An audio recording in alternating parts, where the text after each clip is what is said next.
Hi hello welcome to Pragathi media. నేను మీ శ్రావ్య. ఈ సమ్మర్లో అన్ని రికార్డులు బద్దలు కాబోతున్నాయి.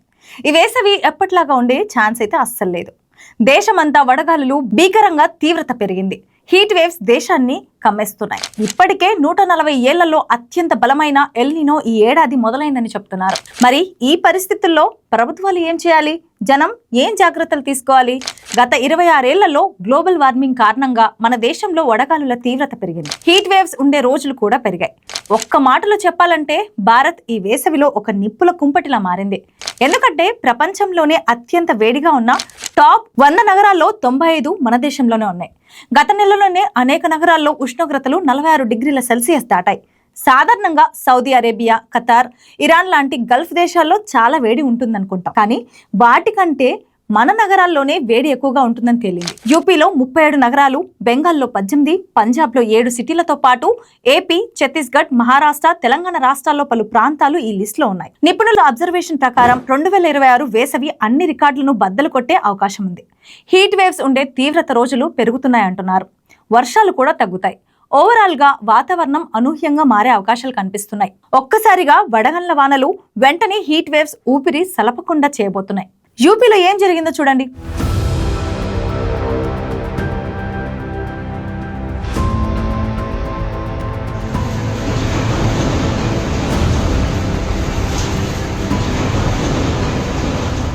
అకాల వర్షాలతో జనం సతమతమయ్యారు.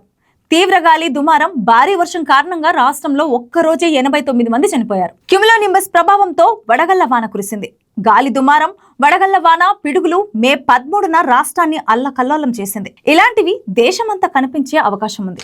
ఉష్ణోగ్రతల్లో పెరుగుదల, వడగాలులు వాతావరణంలో మార్పు మాత్రమే కాదు, మన బతుకుల్లో ఆర్థిక వ్యవస్థలో కూడా మార్పులు తెస్తాయి. పంటలపై ప్రభావం ఉంటుంది. దిగుబడులు తగ్గుతాయి. ఆహార సరఫరా వ్యవస్థలు దెబ్బతింటాయి. ధరలు పెరుగుతాయి. ద్రవ్యోల్బణం పెరుగుతుంది. పరిశ్రమలు ప్రభావితం అవుతాయి.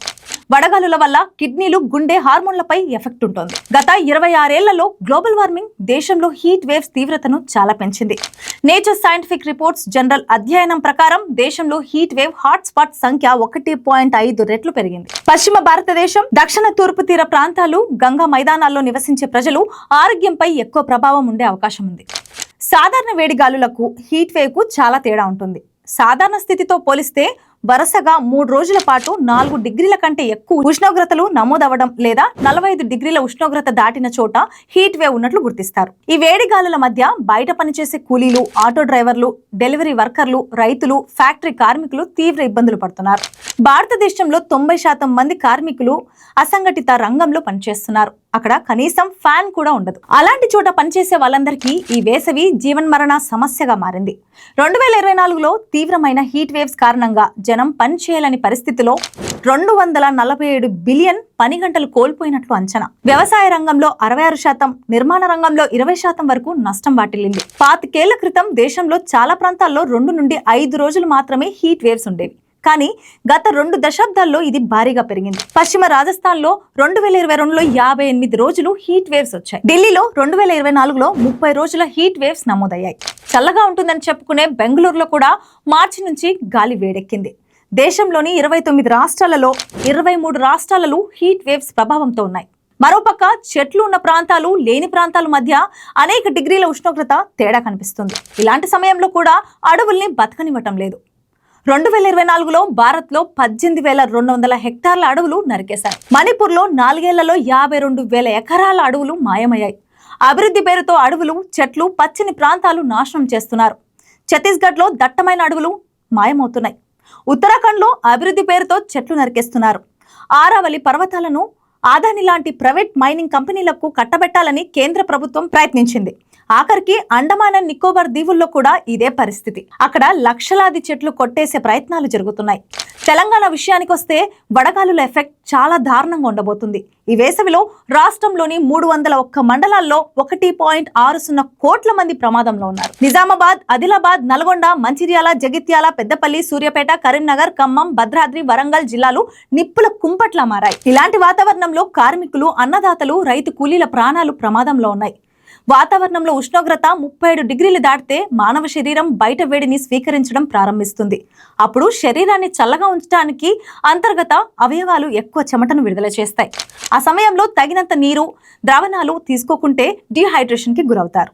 అంటే మన దగ్గర అన్ని ప్రాంతాల్లో డీహైడ్రేషన్ బారిన పడేందుకు అవకాశాలున్నాయి. నిజానికి ఈ పరిస్థితిని ప్రకృతి విపత్తుగా ప్రభుత్వం గుర్తించాలి. డిజాస్టర్గా గుర్తిస్తే ప్రతి మరణానికి ప్రభుత్వాలు పరిహారం ఇవ్వాల్సి ఉంటుంది. కానీ జనాన్ని గాలి కొదిలేస్తున్నాయి ప్రభుత్వాలు. ఈ సమయంలో పనిచేసే చోట కనీస సదుపాయాలు కల్పించేలా చర్యలు తీసుకోవాలి.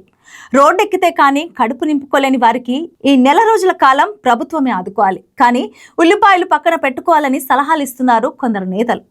ఆదుకోవాల్సిన ప్రభుత్వాలు చేతులెత్తేస్తున్నాయి. 100 స్మార్ట్ సిటీలను సృష్టిస్తామని ప్రకటించి 10 ఏళ్లు గడిచింది. దేశంలో 100 హాట్ సిటీలు తయారయ్యాయి. అంటే మన ప్రయాణం ఎటువైపు? ప్రకృతి పర్యావరణాన్ని కాపాడుకోవాలి. అభివృద్ధి పేరుతో విధ్వంసం ఆపాలి. నగరాల కాంక్రీట్ జంగిల్స్ గా మారుతున్నాయి. అర్బన్ ప్లానింగ్ మారాలి. ఈ వీడియోపై మీ అభిప్రాయాలు ఏంటో కామెంట్స్ లో తెలియజేయండి. మరిన్ని అప్డేట్స్ కోసం చూస్తూనే ఉండండి ప్రగతి మీడియా. Thanks for watching.